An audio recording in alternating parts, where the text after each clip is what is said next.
आप सभी का स्वागत है इस वीडियो में। यह कहानी काफ़ी खौफनाक और जानलेवा होने वाली है, इसलिए कमज़ोर दिल वाले ना देखें। यह कहानी उन 3 दोस्त के बारे में है जिनकी ज़िंदगी का यह आखिरी दिन था।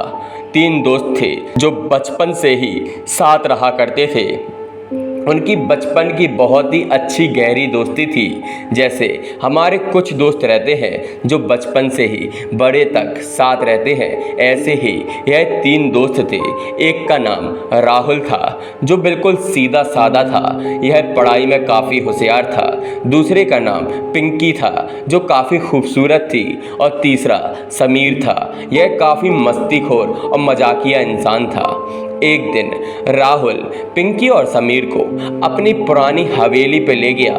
राहुल बहुत ही पैसे वाला आदमी था और उसके परदादा की एक हवेली थी, तो वह तीनों उस हवेली में घूमने के लिए चले गए। जब वह हवेली के अंदर जाते हैं तो हवेली काफ़ी विशाल होती है, लेकिन दीवारों पर चटकी हुई रहती है और मकड़ी के जाले और गंदगी रहती है, क्योंकि इतनी बड़ी हवेली है और कब तकरीबन 50 साल से इसकी मरम्मत नहीं हुई थी।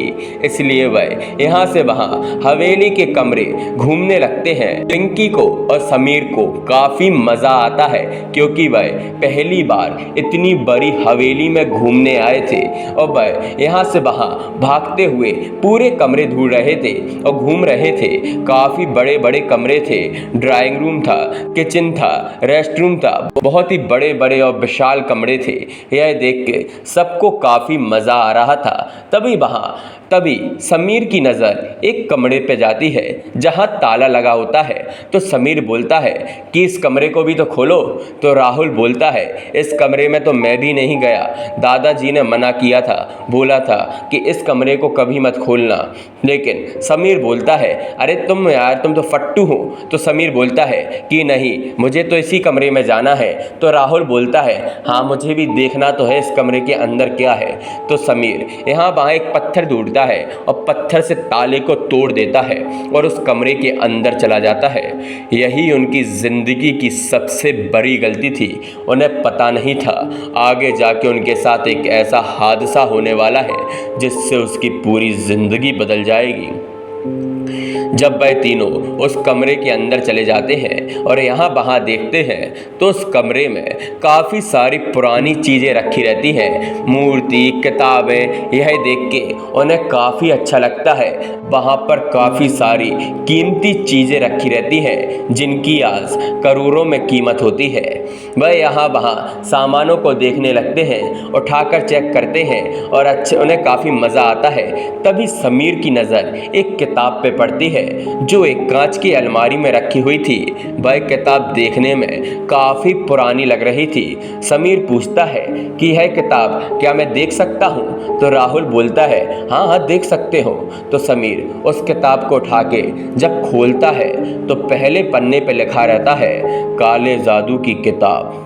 यह देख के राहुल कहता है कि नहीं नहीं, इस किताब को बंद कर दो, यह किताब काले जादू की है। लेकिन समीर बोलता है अरे तुम तो फट्टू हो, ऐसा कुछ नहीं होता, ये सिर्फ लिखा हुआ है। तो वह आगे पन्ना पलटने लगता है और वहाँ पर एक मंत्र लिखा रहता है। समीर उस मंत्र को थोड़ा सा ही पढ़ता है तो राहुल मना कर देता है और किताब छुड़ाता है। तो समीर उस पन्ने को फाड़ देता है और हाथ में लेके पढ़ने लगता है और वह उस पूरे मंत्र को पढ़ देता है। तभी अचानक से माहौल बदलने लगता है। काफ़ी तेज हवाएं चलने लगती हैं, कमरे की खिड़की बंद चालू होने लगती है, दरवाजे हिलने लगते हैं और बहुत तेज बारिश हो जाती है।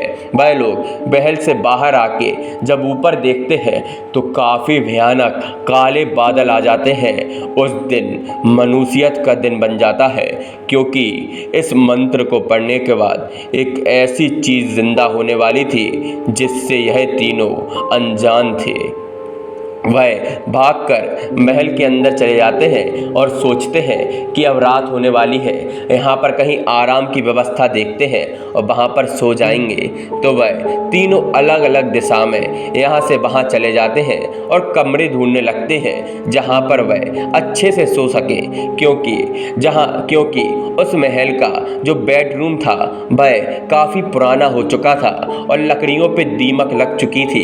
इसलिए राहुल दूसरी जगह ढूंढता है सोने के लिए। तो वह तीनों अलग अलग चले जाते हैं। राहुल ऊपर वाली मंजिल पे चला जाता है, पिंकी उसी मंजिल पे यहाँ वहाँ ढूंढती है और समीर बेसमेंट में चला जाता है। राहुल जब ऊपर वाली मंजिल पे यहाँ वहाँ देखता है, कोई भी कमरा अच्छा नहीं मिलता, काफ़ी प्रॉब्लम रहती है। इसलिए वह काफ़ी उदास हो जाता है, क्योंकि राहुल का बोलना था कि उसे सोने के लिए एक अच्छा कमरा चाहिए, लेकिन वहाँ कोई भी अच्छे कमरे नहीं थे। पिंकी जब बीच की मंजिल पे यहाँ वहाँ देखती है, तभी अचानक से पिंकी को एक औरत का साया नज़र आता है।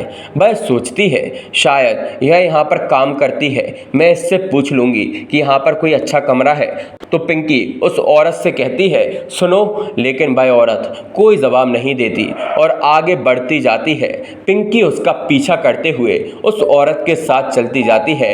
वह औरत एक कमरे के अंदर चली जाती है, पिंकी भी उस कमरे के अंदर चली जाती है। जब पिंकी उस कमरे के अंदर जाती है, अचानक से वह औरत गायब हो जाती है। यह देख के पिंकी को थोड़ी डर लगता है, तो वह वापस मुड़ के जाने लगती है। तभी अचानक से उस कमरे का दरवाजा बंद हो जाता है। यह देख के पिंकी बहुत डर जाती है। तभी अचानक से उस कमरे से कुछ अजीब सी आवाज़ें सुनाई देती है। यह सुन के पिंकी के पैरों तले जमीन खिसक जाती है और अचानक से वही औरत पिंकी के सामने आ जाती है, जो देखने में काफ़ी खौफनाक लग रही थी। वह औरत पिंकी के हाथ पैर मरोड़ के तोड़ देती है और पिंकी की वहीं मौत हो जाती है। समीर नीचे बेसमेंट में यहाँ से वहाँ कमरा ढूंढता है। बेसमेंट काफ़ी गंदा था और वहाँ बदबू आ रही थी, क्योंकि बेसमेंट में कोई नहीं जाता था। समीर गया था और वह यहाँ वहाँ कमरा ढूंढ रहा था। चारों तरफ अंधेरा था, इसलिए वह एक लालटेन लेकर गया था और लालटेन से यहाँ वहाँ ढूंढ रहा था। तभी अचानक से समीर को ऐसा लगता है कि कोई उसके पीछे से निकला है। तो समीर पीछे मुड़ के देखता है, लेकिन वहाँ कोई नहीं रहता। जब समीर आगे देखता है तो वही औरत समीर के सामने आ जाती है और बोलती है तुमने मंत्र पढ़ा था, यही तुम्हारी सबसे बड़ी गलती थी, अब तुम्हारी मौत होगी। यह सुन के समीर बहुत डर जाता है और वह औरत समीर के मुंह के अंदर हाथ घुसा के पीछे से निकाल देती है और समीर की मौत हो जाती है। राहुल अकेला बचता है। राहुल को जब एक कमरा मिल जाता है तो वह भागकर पिंकी और समीर को बुलाता है, लेकिन कोई नहीं सुनता। वह काफ़ी चिल्लाता है, बोलता है पिंकी, समीर कहाँ हो, मुझे एक कमरा मिल गया, लेकिन कोई जवाब नहीं मिलता। तो राहुल को कुछ अजीब लगता है और वह यहाँ वहाँ इन लोगों को ढूंढने लगता है। तकरीबन 1 घंटा हो जाता है, उसे कोई नहीं मिलता। तभी वह उसी कमरे के पास पहुँच जाता है जहाँ पर पिंकी की मौत हुई थी। राहुल दरवाज़ा खोल के देखता है तो वहाँ पिंकी की लाश डली रहती है। यह देख के राहुल बहुत डर जाता है और उसके मुंह से चीख निकल जाती है, लेकिन वहाँ सुनने वाला कोई नहीं था। जब वह भागकर समीर के पास जाता है और चिल्लाता है समीर कहाँ हो, समीर कहाँ हो, और वह तलघर के नीचे चला जाता है तो वह वहाँ देखता है कि समीर की लाश डली हुई है और चारों तरफ खून ही खून है। यह देख के राहुल की आंखें फटी की फटी रह जाती है। यह दृश्य उसने अपनी ज़िंदगी में कभी नहीं देखा था। तो राहुल बहुत डर जाता है और सोचता है मैं इस महल से बाहर जाके पुलिस को ये बताता हूँ। तो वह भागने की कोशिश करता है, लेकिन महल के दरवाजे बंद हो जाते हैं। राहुल दरवाजे को बहुत पीटता है, लेकिन कोई नहीं सुनता। तभी अचानक से महल के आजू बाजू से हंसने की आवाज़ें आने लगती है। यह देख के राहुल बहुत डर जाता है, चिल्लाता है बचाओ बचाओ, लेकिन कोई राहुल की आवाज़ नहीं सुनता। तभी वह औरत राहुल के सामने आ जाती है और बोलती है कि यह महल श्रापित हो चुका है। तुमने जो किताब पढ़ी थी उससे मैं आज़ाद हो गई हूँ। आज से इस महल में जो भी आएगा उसकी मौत हो जाएगी। यह महल मेरा है।